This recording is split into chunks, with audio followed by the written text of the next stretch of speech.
Welcome back, everybody, to the LCS. It's Friday afternoon, and it's time for our third game of the day with Golden Guardians going up against Team Liquid. My name is Captain Flowers.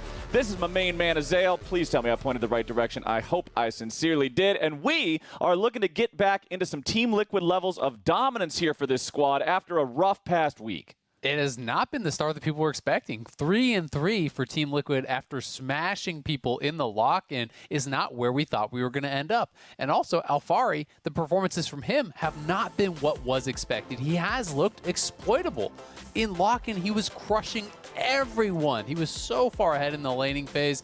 It looked like, wow, he is so far above and beyond every other top laner in the league. He's just going to cruise through all year long. But it really hasn't been this story. Throughout a lot of their struggles, he has been, blind picking some of these champions and getting punished. He has been, just straight up getting outlaned at times. Of course, he is still an incredible player and has been playing very well overall, but it is a really big downturn from what we saw from Team Liquid in the lock-in tournament.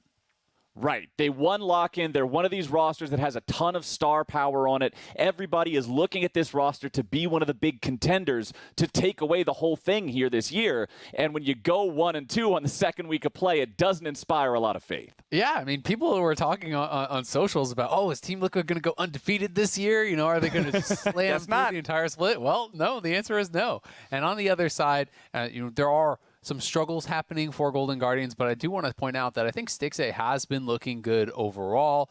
This guy has been the veteran for the team and has been able to really step up, I think, and have some pretty strong moments. It feels like he has been somewhat rejuvenated joining Golden Guardians, coming over from CLG. It had felt like he had been on a downward turn for a number of years with that organization, and just, I think, being in a new org with new players. He's talked a little bit about how they look to him and they trust his opinions, as that veteran presence on the team. I think It has really revitalized him and his career, and I think he's looking better than he has in a couple of years.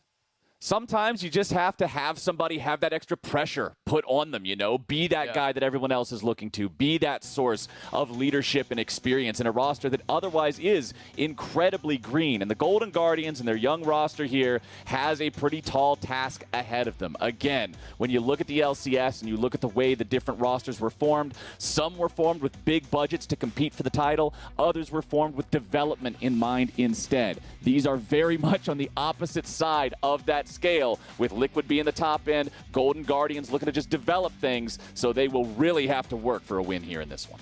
They really do, and as you said, development is the key, right? I think for Golden Guardians, their metric of success is, are they getting better week over week? Are you seeing improvement in the individual players? Are you finding people that this organization wants to build around going into the future? For Team Liquid, it's pretty much win or nothing, right? This is a team of superstars. They already had been winning so much over the last couple of years in North America. Then they add Alphari, they add Santorin. They are going for the championship. That is the bare minimum for success, it feels like, for Team Liquid, is just winning it all. And we will see if they're going to be able to get back on track here today. Gragas coming through early. It's becoming such a popular top laner. It's fairly hard to really punish in lane. You can also flex it to jungle or support, though it has been mostly still played in that mid lane. So I like picks like this early. If it's a powerful pick, it's hard to counter. And in those rare situations where you do get countered, you just move it to another role. All right, we've got Seraphine, Thresh, Syndra, Senna, Olaf and Udyr all band away. The Rel is locked in. We've seen plenty of play out of this champion so far. One of the top options that pretty much every team wants to play for engaged supports.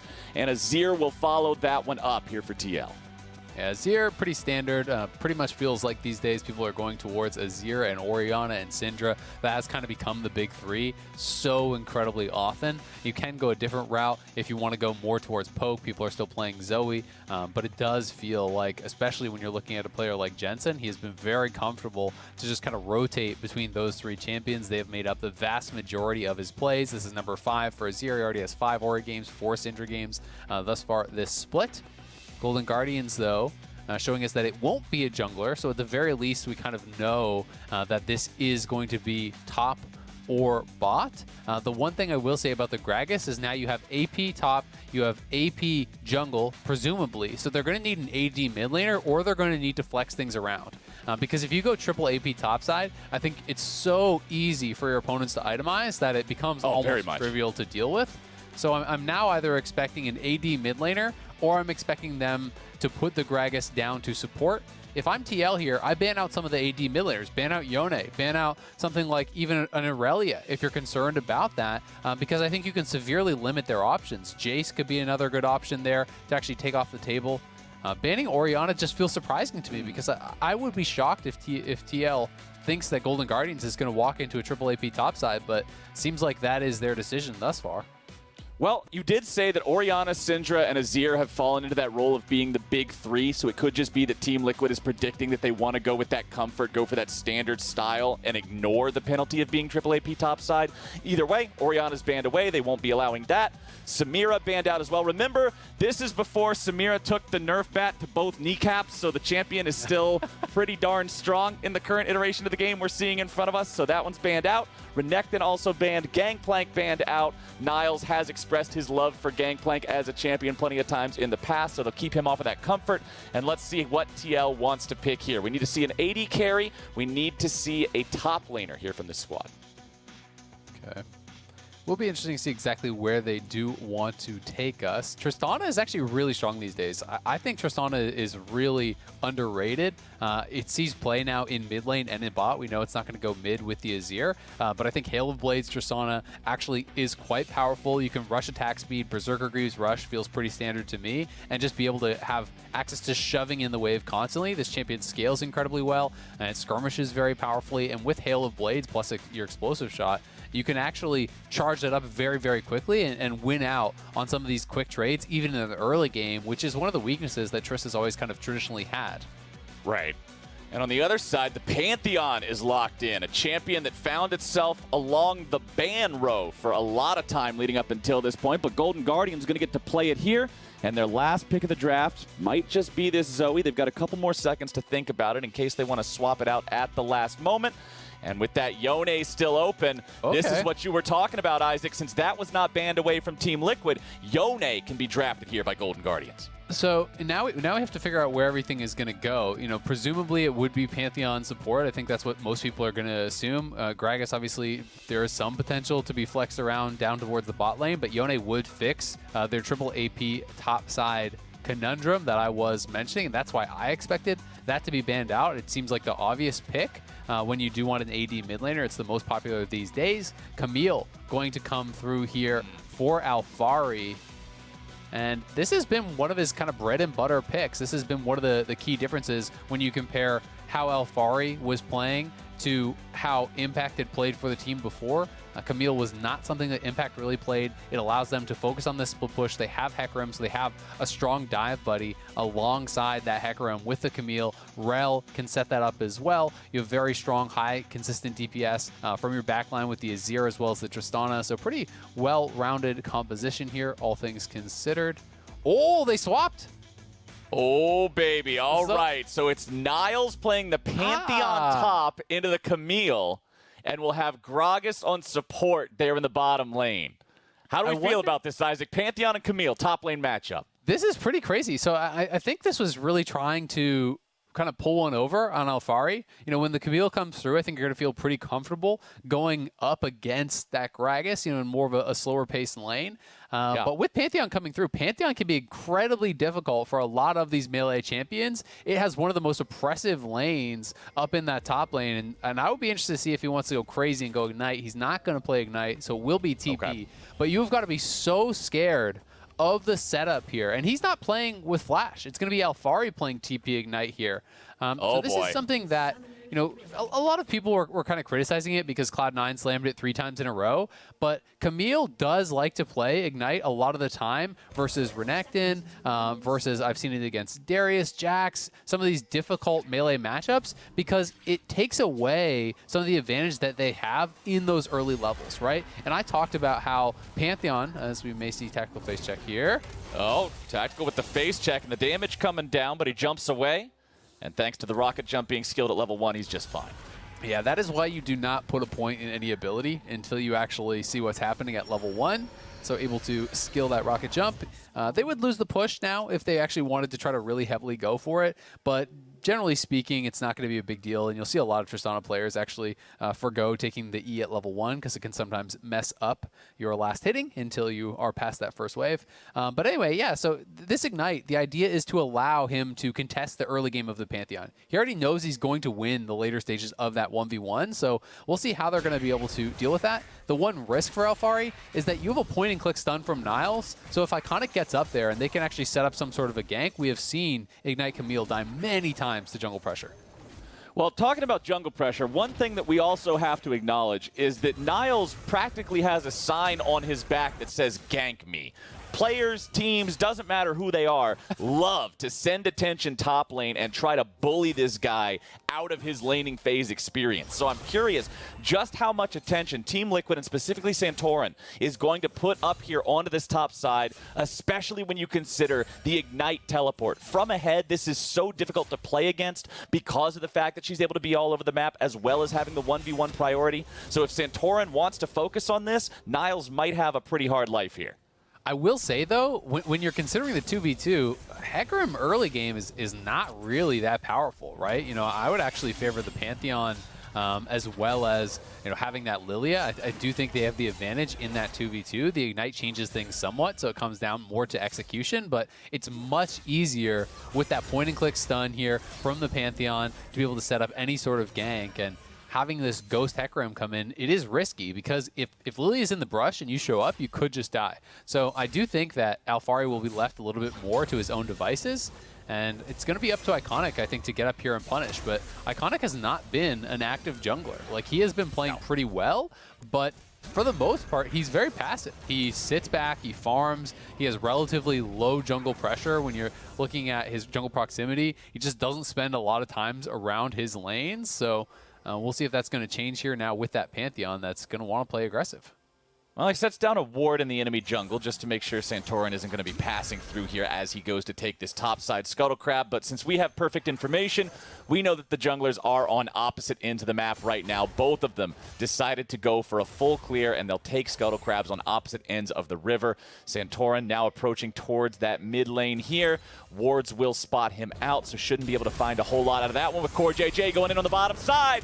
2v2 with Stixxay getting away immediately with the flash, trying to stay alive, down to 200 HP. And there's that TL aggro in the bottom lane. Yeah, there's the Hail of Blades as well, really shown off. You get that flash in on top, Core JJ lands the stun, and they have those 3 quick autos stacking the explosive charge for a really big amount of damage. I think Tactical was 1 auto off of actually proccing the explosive shot there, which would have meant he would get a reset on his jump and probably could have actually jumped in and potentially killed off Stixxay.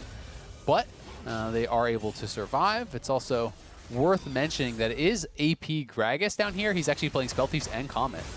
Oh, here we go. This is what I was talking about. They focus Niles, going in for some damage, but not enough before he gets away underneath the Tier 1 turret. Santorin's presence up here was very welcome to make sure that wave collides with the Tier 1, though, and allows Alphari the opportunity to back and reset.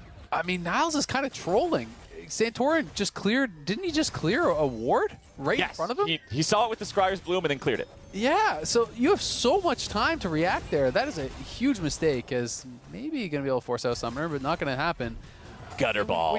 That's one of the reasons that Niles gets ganked so often, is because he's pretty easy to gank. He doesn't respond very well to a lot of these situations. You know, it's not just trying to bully the rookie. It's that teams have found it's a very successful strategy. So now he has no flash, and his wave is pushing away from him.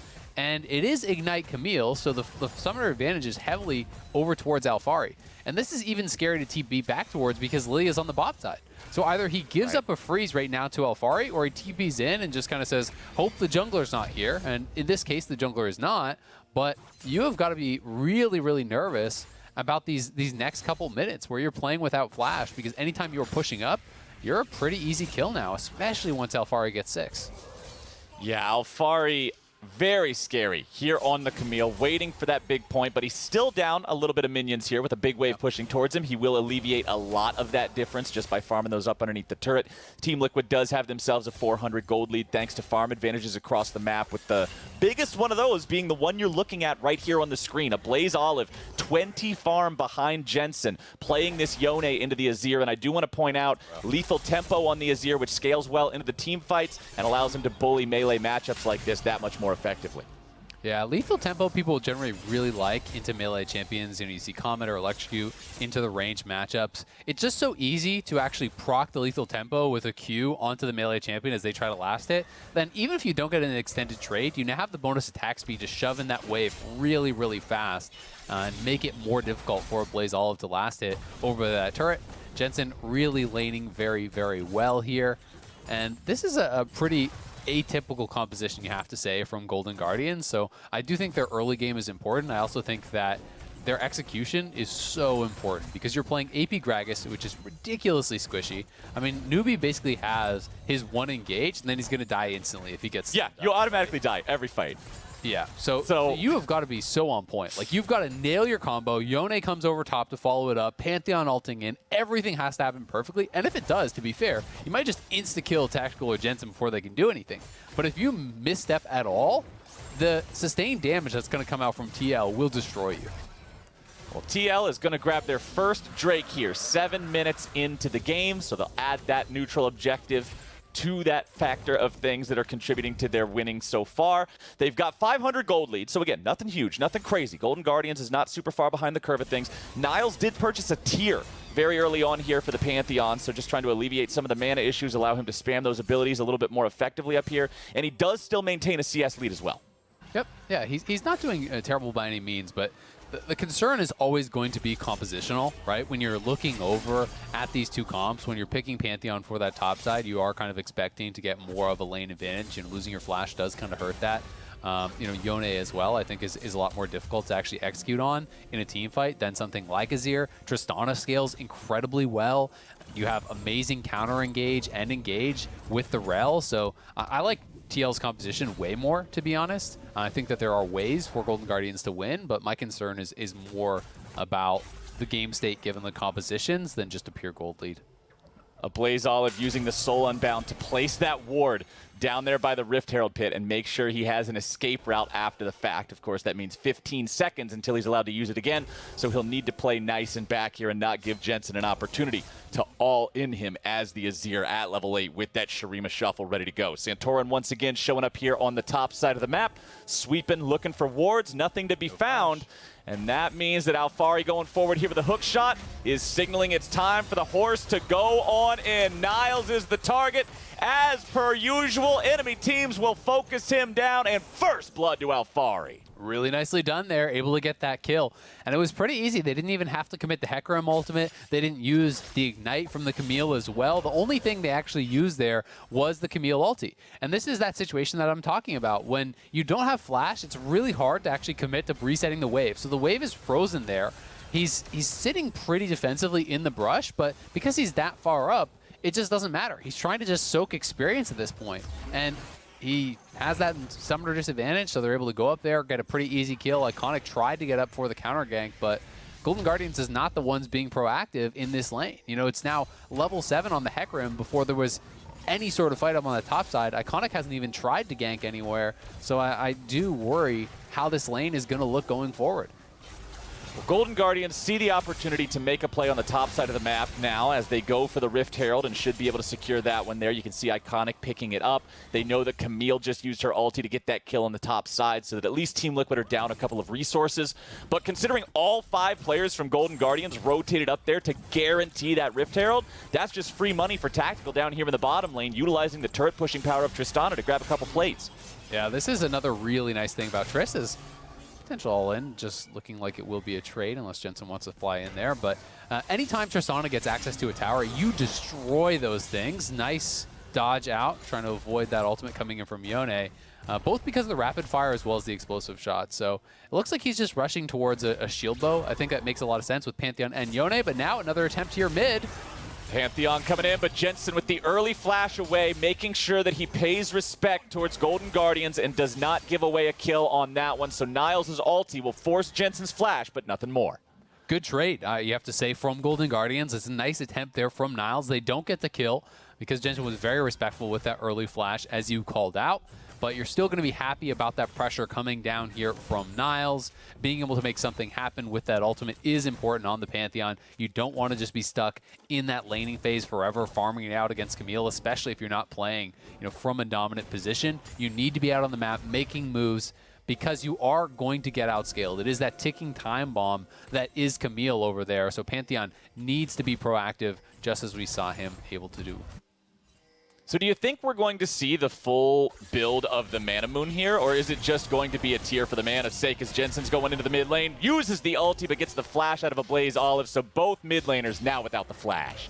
My assumption would be he's just actually sitting on it for now, maybe going to see it completed later. I would be surprised to see that rushed as a first item because I do generally think that some of the lethality items are pretty effective early on as those mythics coming through for Pantheon. You also can go towards things like Gore Drinker, so I think he has pretty good mythic options. It's possible he completes it later, but definitely wouldn't expect it as a first item.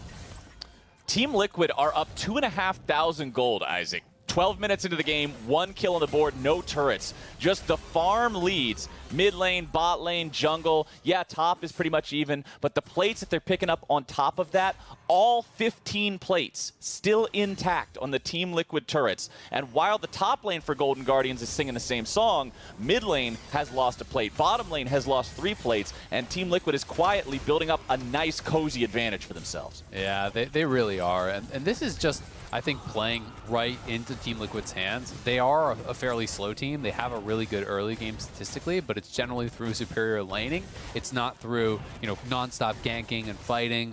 This is them in their wheelhouse. And Golden Guardians drafted a composition that I think plays even more into that. They're the ones that need to get proactive. They're the ones that need to be pushing the pace, and they're not playing that style of game. They're playing very defensively and letting TL with a compositional advantage just extend that gold lead further and further and further. This is going to be a 4th plate going down here, 4 tactical. Almost all those plates were also solo gold, so he is getting very rich and should be really close to completing this mythic item. And Tristana with an early shield bow, plus the self-peel of the Buster Shot, the ability to rocket jump and actually also have very long attack range, makes her one of the more difficult marksmen to actually dive onto and take out for champions like Pantheon and Yone.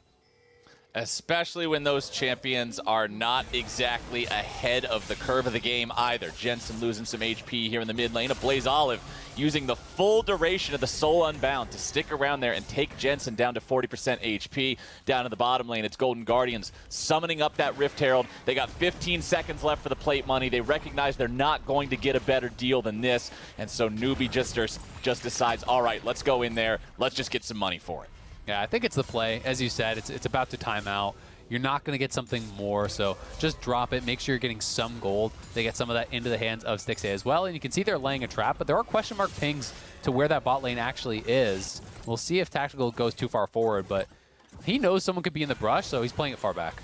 He's just trying to get himself on out of there. Flashes over the wall to escape both the bowling ball and the Gragas ulti, so Tactical survives the 3v1 attempt. Nicely done. It did have an inkling that they could be there, but still it is another good play from Golden Guardians to force out those summoners, but you have to have the follow-up play. Getting the flash doesn't get you an inherent advantage. They have not gone back to attack Jensen a single time. Iconic still has yet to really try a gank, it feels like. I mean, I guess you can kind of count that one down to the bottom lane, but we got to see some punishes on these flashes. Oh. Now, Niles, you're just dead. What in the world was that? Niles going in there with the blast cone after the last time he was in this area. Alfari was waiting on him. You have got to drop some question mark pings on that one. Just flies over the wall into the darkness. Yeah, I mean, he just saw the Camille. He knew that they could be in that area, and going over, I mean, if you want to contest at the blue, okay, but then you have to wait for your jungler and probably even your mid laner to come over because his Azir was also missing, so you know that possibility is there, and Niles getting punished again. Not only does he die, but he dies while flashing. That means their window is now gone for him to actually return to mid lane because Jensen's flash is coming back up. Tactical killed your tower in the bot lane, and this is becoming a very, very one-sided affair. You can see the mythics all coming through now for Team Liquid. Only Core JJ as the support is not going to have it, and the itemization by comparison looking pretty sad on the other side. Niles going to find himself in a bad spot here yet again. Team Liquid backing off with the TP showing up. A Blaze Olive will be able to keep his ally alive. A nice ulti coming in there. A Blaze Olive forced to reset his position as Santorin's going to tank up here on the front. Damage coming right back through, and Alfari takes the kill. Santorin is currently stuck in the alcove, likely to die here. Gets himself over the wall into the brushes. Wants to take a Blaze Olive with him, but cannot do it. Golden Guardians makes that one a 1-for-1. 1-for-1, not bad. Tactical and Core JJ are up here, but they saw everyone from Golden Guardians was there, so they didn't actually want to commit to the fight. They decided to stay on the outside. Jensen is pushing in mid lane, and now Tactical is actually just buying time. He's just sitting here to harass them on the way to mid lane. There was a wave at that tower. They were getting more tower damage down. Now he will very likely head down towards that bot side, but more gold going the way of Team Liquid in that, because it is just that 1-for-1. It cost them the teleport.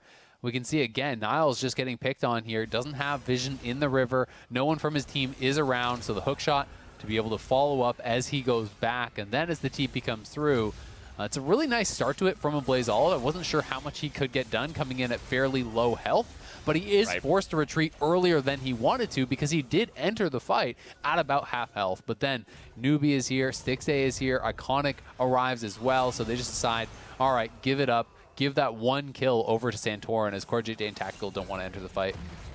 Yeah, if the Yone had plenty of HP, they probably save Niles there and end up being able to just grab the kill onto Santorin because a Blaze Olive can stick around long enough with the DPS. But considering he dropped down to 300 almost instantly after his opponents landed after his ulti knockup, I don't fault him for jumping back and saying, no, I don't just want to give a free kill away over here. All 3 kills that Team Liquid has at this point, 17.5 minutes into the game, are on Niles there in the top lane. So I guess if you're looking for a silver lining for the Golden Guardians, the gold from the kills is being reduced every single time because he's on a death spree. Now, that's not too great of a silver lining. That's the knockoff silver that they put on the edge of something. It's not actually real silver. But the thing is, Golden Guardians are still looking to fight here for the 3rd Drake of the game.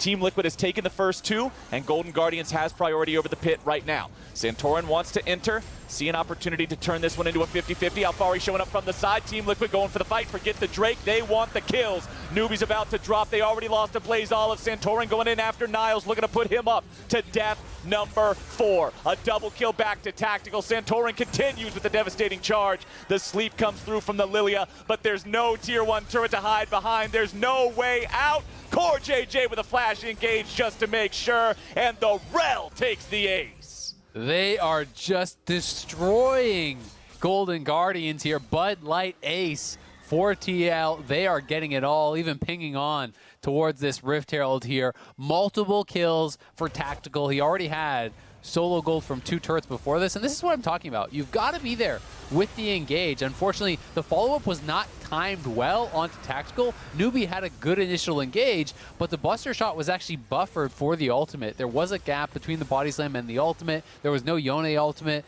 or Lily Asleep or anything to follow that up immediately. There was no Pantheon there. So as soon as he survives, your Gragas is now done, right? He's pretty much got nothing left. You use that first spell rotation, you're flashed into the backline, you are just going to die. And so much gold is just going the way of Tactical that it's almost impossible to see them actually coming back and dealing with this Tristana. This base is going to be an enormous buy. Both the towers they killed in mid as well as bot, he got solo gold on. He's now at 2 items plus the pickaxe. Stixay just barely has his first completed. And wow, we'll see as this goes away. He's 2,200 gold above Stixay, and just so far ahead of the entire game. He has a lot of levels under his belt as well. He's the same level as Niles, the solo laner on the other team. And you have to remember, every level you get, you're getting additional range on Tristana, which makes it easier to get that use out of your gold. 8,000 gold lead at 20 minutes into the game is a point where I don't think Golden Guardians have a say in whether or not they win this game anymore without Team Liquid making a large error first. Nice use of the rocket jump from Tactical, guaranteeing that a Blaze Olive doesn't get maximum range on the escape there with the ulti. Tactical just immediately coming back for the damage. Jensen the one who takes the kill credit. Core JJ approaches from the flank. Niles trying to stay alive. Tactical down to 1/3 HP, but it does not matter. Jensen continues the chase with the rest of TL showing up here in the back line. Golden Guardians are falling to pieces, and Team Liquid picks up 3 for free. Oh, you know it's doomed when there's a dive at your tier 1. The camera pans down to where the tier 2 is, and you're like, all right, Golden Guardians, here come the reinforcements. And it's all Team Liquid there, too, already diving someone else over by that tier 2 tower when their teammates are dying at the tier 1. Team Liquid take it all. 21-minute Baron, 11,000 gold lead. This one is all done but the crying. And let's take another look at how it started here with a Blaze Olive finding himself caught between 2 long-range carries. I love that jump. So good. And I mean, you're a full item up, right? It's a shield bow versus the shield bow pickaxe Phantom Dancer. When you could jump onto Yone's head as a marksman, and Captain Flowers is talking about how that's a good play and not you just take the game away. You're like, wow, I love when Tristana jumps on Yone's head. That's telling you a lot there. Because usually you'd be screaming, what is he doing? He just inted. But they are so far ahead. You can make that kind of play, and it is the correct play because they're ridiculously strong. He picks up the stopwatch off the back of that, but there's just no opportunity to actually attack Tactical here. And we even saw, again, really good timing with his abilities as the Pantheon came in and went for that W stun. Tactical had already buffered the ultimate, knocking him away, and that is the only gap closer that Pantheon has. So it really eliminated any threat that the Pantheon had in that fight immediately. Golden Guardians are praying for a botched dive or something along those lines from Team Liquid, because barring that, this game is done. Almost 12,000 gold at 22 minutes. Everybody on TL still has the Baron buff for another minute and a half. Mid lane inhibitor's about to be taken down by Tactical. The rest of Team Liquid just protecting him as Alphari sets up the wave here in the bottom lane. Core JJ is posturing aggressively. You know that this is a guy who's not afraid to go for a big play, go for a big dive. Alphari trying to go in here onto Iconic. Alphari's going to be taken down. Team Liquid going in for the 4v5, and they will just slaughter the Golden Guardians. A triple kill for Santorin's Hecarim. He wants to pad the stats a little bit further. You talked about how AP Gragas is squishy, and they just turn him into nothing, man. Snap your fingers and he's gone. Bud Light ace for Team Liquid. Protect that Shelly. No, the last turret shot took her down. We almost got the Dancing Rift Herald. 23 minutes in.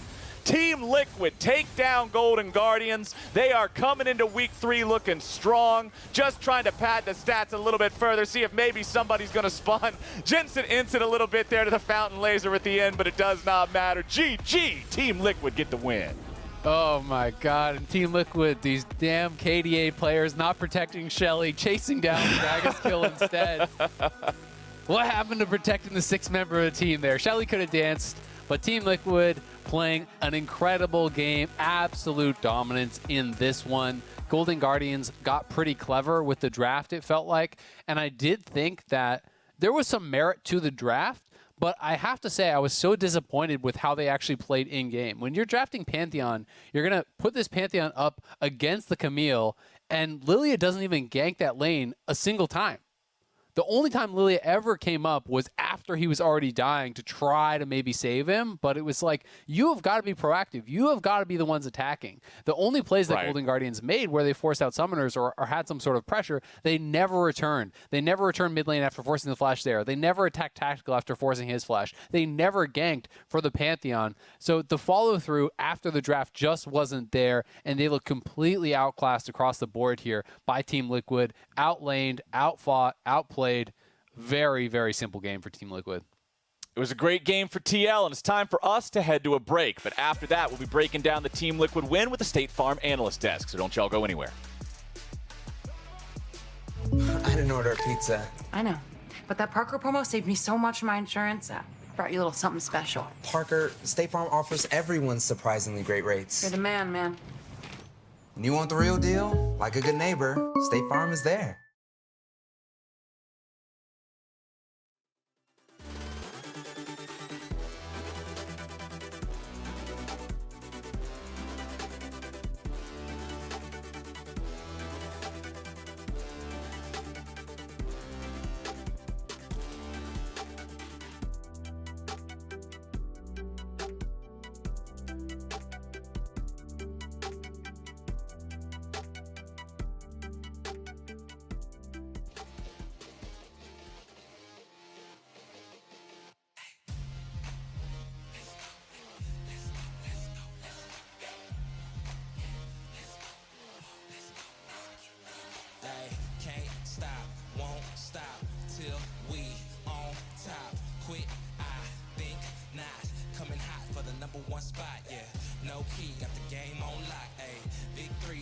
take my shot, ayy. On the rise and we ain't gon' drop on the grind. It's our time, just watch.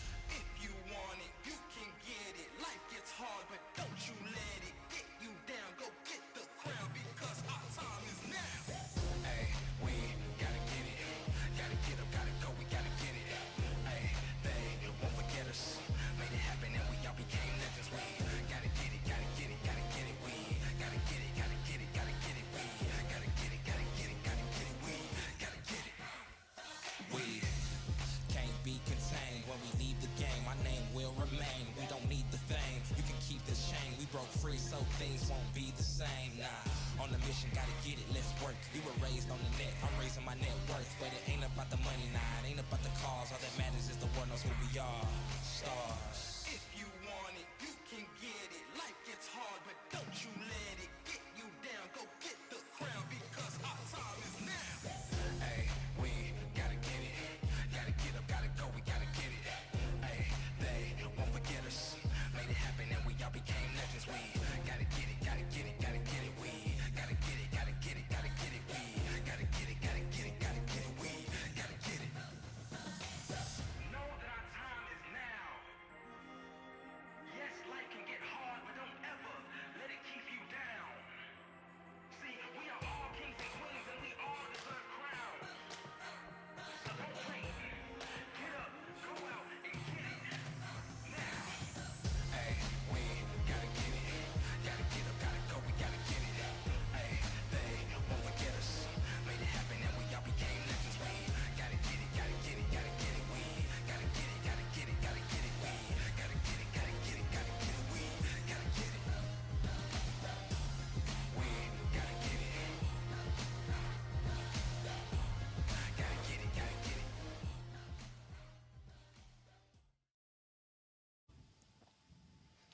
Welcome back to the LCS. After Team Liquid takes a victory here on opening day of Week 3. Mark, coming to you on this one. Another one of the teams that was in that conversation around trending. But for Team Liquid, it was that it hadn't looked good in the previous weeks. After taking the entire lock-in tournament, they fell down in Week 2 with a 1-2 record. Well, they start off on a good note here against Golden Guardians. Yeah, I mean, this was as hard of a slam as you could possibly hope for. And so in that sense, you're like, sick, Team Liquid's back on track. But at the same time, I think everyone's still, holding their breath a little bit for when they go up against the other top teams. I think beating Golden Guardians is expected. If there was a world where, they were struggling versus Golden Guardians, we'd be scared. I did like how dominant the win was over Golden Guardians, and that does restore some degree of faith. But for me, and I think a lot of other Team Liquid fans, you're waiting to see some of their other matchups coming this weekend. And I don't want people to flame Niles too much, and I'm sure he's going to get a lot of it, but really when you're playing these games, like, you can't really blame him that much because Iconic is not doing him too many favors. Azael talked about it earlier, but what I really would have liked that is if we see that they pick Pantheon top, and not only that, but Alfari brings Ignite on the Camille, you pretty much have to send the Lilia topside a lot. And to do that optimally, I think they should have invaded their Raptors and split the map. When you have Pantheon and you have Lilia, both which have better level 1s than their counterparts, you can contest those Raptors early game and force a split map, or you can force an early fight, which should go in your favor because Pantheon's level 1 is so strong. And because they didn't do that and ended up doing almost nothing for the whole game, they couldn't play around their win condition, which seemed to be play around the topside Pantheon. This is where I think that Golden Guardians is really struggling to handle playing around the top side because so much of it is hanging on the knife's edge in these matchups, whether it's the 1v1s or the jungle pathing this early. And as such a young team, it feels like this is just too difficult maybe to execute. And I'd like to see them maybe move closer towards what had been working for them, which was those Twisted Face, the Gangplanks, the Globals, which I think is what they're going for with the Pantheon, but there's still different looks that you can go for, something a little tankier. You've got champions like Shen that are still having an impact in the top lane and still affecting the team. Sub 24-minute game, a very pretty gold graph, a lot of the things that we, as we mentioned, want to see out of Team Liquid. But Mark, now with the post-game breakdown up on the screens and an opportunity to relook at the different champion picks out there on the board, let's continue this conversation around what the best style of winning or play is for Golden Guardians.